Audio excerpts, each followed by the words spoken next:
नमस्कार मित्रांनो, एक प्रसिद्ध वाक्य आहे की there are 3 types of lies. 3 प्रकारचं असत्य असतं.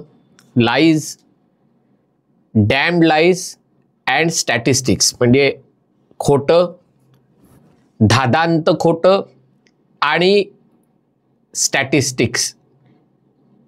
आणि स्टॅटिस्टिक्स म्हणजे काय तर निवडणुकांच्या राजकारणात हे जे तथाकथित सेफॉलॉजिस्ट असतात, योगेंद्र यादव सारखे वेश एक परिधान करणार पण काम कार्यकर्त्याचं करणार असे जे लोक असतात, ते आपल्या व्यवसायाशी प्रामाणिक न राहता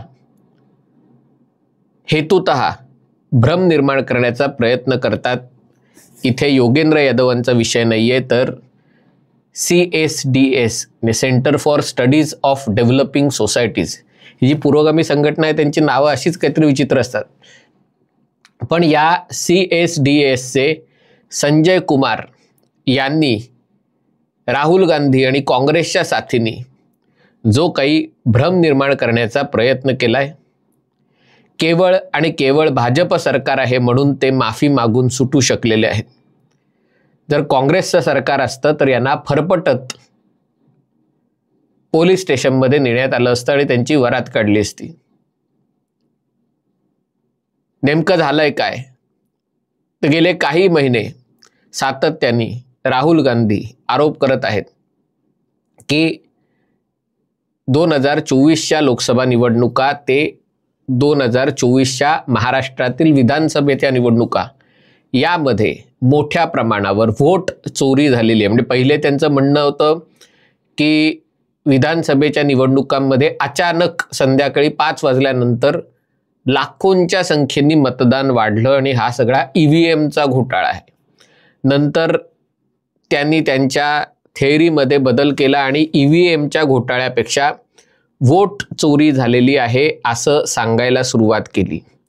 या वोट चोरीसाठी 2-3 वेगवेगळ्या प्रकारचे दाखले दिले जात होते, पण त्यातला सगळ्यात महत्त्वाचा दाखला जो गेल्या आठवड्यात 17 ऑगस्टला पहिल्यांदा प्रसिद्ध झाला आणि त्याच्या आधी त्याच विषयावरचा एक लेख प्रसिद्ध झाला होता, ज्याच्यावर आधारित राहुल गांधींनी बिहारमध्ये मोठ्या संख्येने लोकांना एकत्रित यायचं आवाहन केलं. एका प्रकारे क्रांती करण्याचं, म्हणजे व्यवस्था उखडून टाकण्याचं, उलथून टाकण्याचं आवाहन.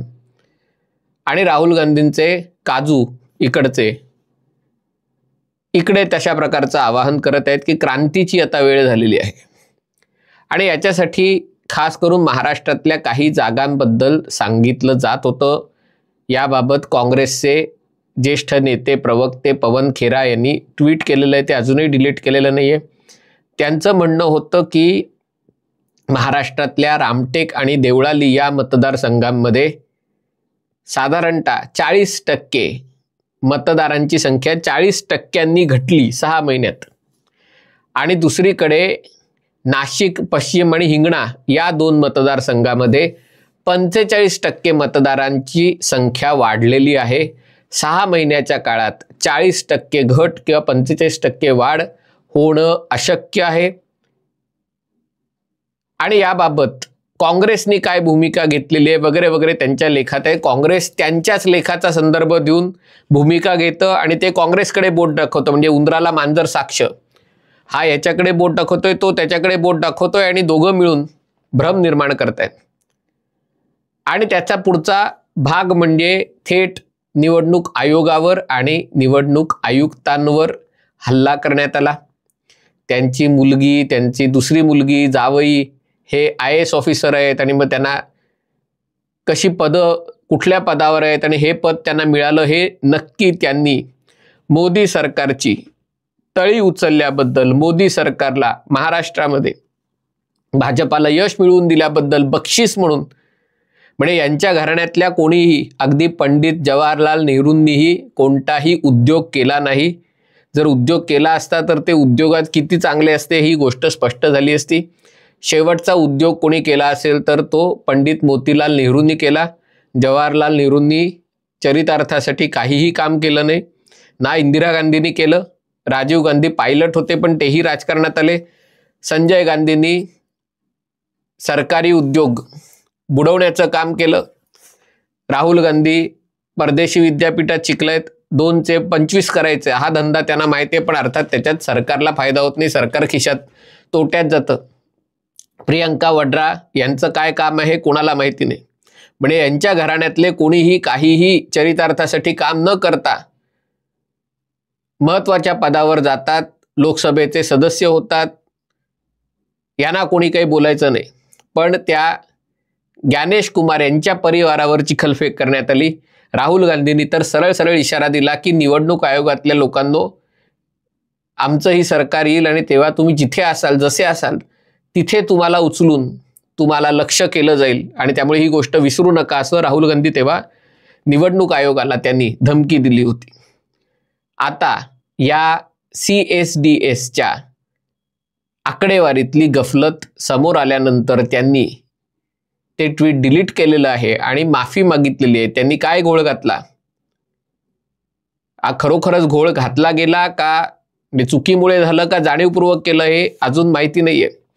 पण त्यांनी महाराष्ट्रातल्या निवडणुकांनंतर अशी मोजणी करण्यासाठी एक प्रकारचा डेटा आहे तो निवडणूक आयोगाच्या वेबसाईटवरनं घेतला, दुसऱ्या प्रकारचा डेटा दुसरीकडनं घेतला. आणि आपल्याला सगळ्यांना माहिती आहे की लोकसभेच्या एका मतदारसंघात विधानसभेचे 6 मतदारसंघ आहेत आणि त्यामुळे जेव्हा लोकसभा मतदारसंघातले समजा रामटेक विधानसभा मतदारसंघ असेल किंवा नाशिक पश्चिम असेल किंवा देवळाली असेल किंवा हिंगणा असेल, एका ठिकाणून मतं घेताना नाशिक पश्चिमची मतं घेतली, दुसऱ्या ठिकाणून मतं घेताना नाशिक पूर्वची घेतली. म्हणजे लोकसभेच्या वेळेला समजा नाशिक पश्चिमची घेतली तर विधानसभेला नाशिक पश्चिम समजून नाशिक पूर्वची मतं घेतली. ज्यांनी कोणी हा आकड्यांचा खेळ केला त्याची भूमिका होती की निरागस चूक आहे, कारण कुठे 125 होतं, कुठे 126 होतं आणि त्यामुळे 126 म्हणून 125चा आकडा घेतला विधानसभा क्रमांक आणि त्यामुळे ही निरागस चूक आहे. पण या निरागस चुकीमुळे जिथे 4 लाख मतदार होते तिथे 2,86,000 मतदार झाले आणि त्याचा अर्थ असा झाला की 6 महिन्याच्या आत त्याच विधानसभा क्षेत्रात म्हणजे लोकसभेच्या काळात आणि विधानसभेच्या काळात 6 महिन्याच्या आत 40% मतदार कमी झाले, 40% मतदार वाढले आणि त्याच्यावरनं या सगळ्यांना वाजवा रे वाजवा करायला संधी मिळाली. आणि त्यामुळे या गोष्टीची चौकशी होणं आवश्यक आहे की हे CSDSनी केलेली चूक ही नकळत झालेली होती का जाणीवपूर्वक केलेली होती. ही अशासाठी करायची गरज आहे कारण जुन्या काळात म्हणजे साधारणतः 15 वर्षापूर्वी अरब जगात ज्या क्रांत्या घडवण्यात आल्या, ज्या क्रांती झाल्या त्यामध्ये असलेला पॅटर्न तिथे झोलावाल्या NGOची भूमिका, तिकडे अशा प्रकारच्या वेब बेस्ड माध्यमांची भूमिका, समाज माध्यमांची भूमिका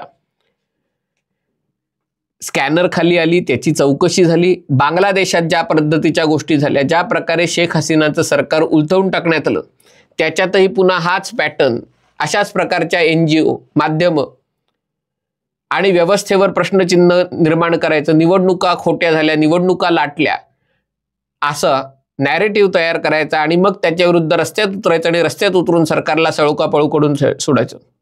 भारतातही नेमका असाच प्रकार चालू तर नाही ना अशी शंका येते.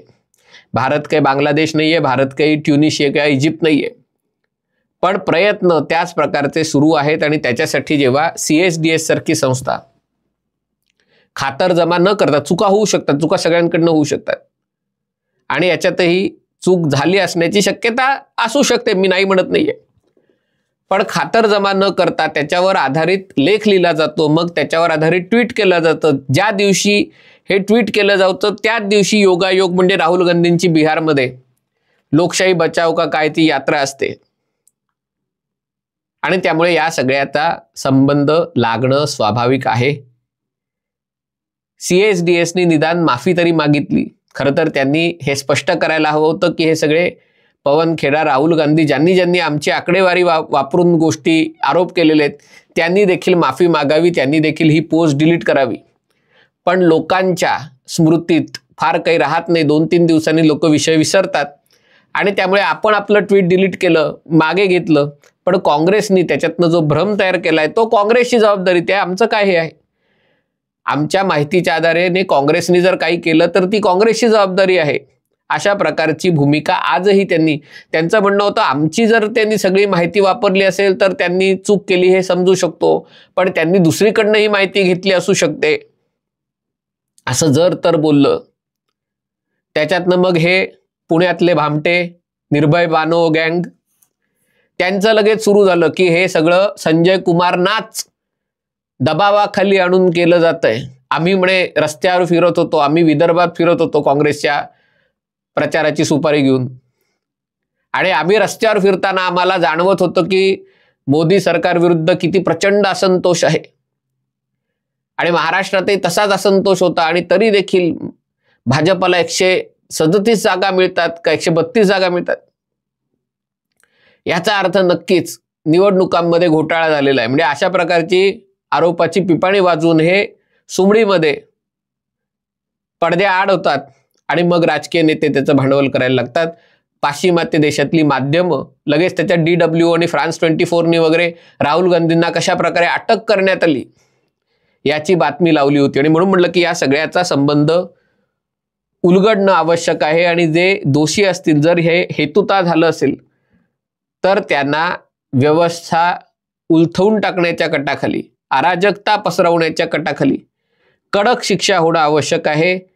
मला अशी अपेक्षा आहे की मोदी सरकार इथे सद्गुण विकृती न दाखवता जरब निर्माण होईल, कायद्याचा धाक निर्माण होईल अशी कारवाई करतील.